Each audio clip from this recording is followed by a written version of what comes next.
అమరావతిలో భూముల ధరలు పెరుగుతాయన్నటువంటిది ఎన్ఆర్ఐలలో ఉన్నటువంటి బలమైన నమ్మకం.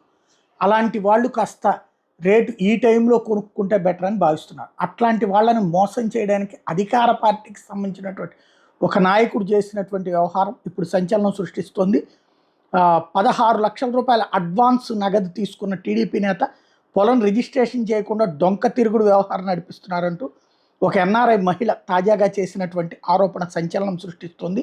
అతనికి సంబంధించినటువంటి ఎవరైతే ఈ వ్యక్తి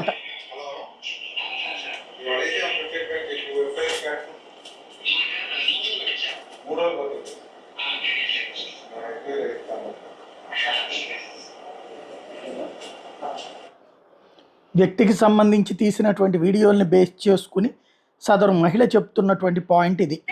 రిజిస్ట్రేషన్ చేసుకొని మీ డౌట్స్ అని మాట్లాడుకుని వెళ్తారు కానీ ఫోన్లలో అయ్యే విషయం కాదు. ఎందుకంటే ఇది చాలా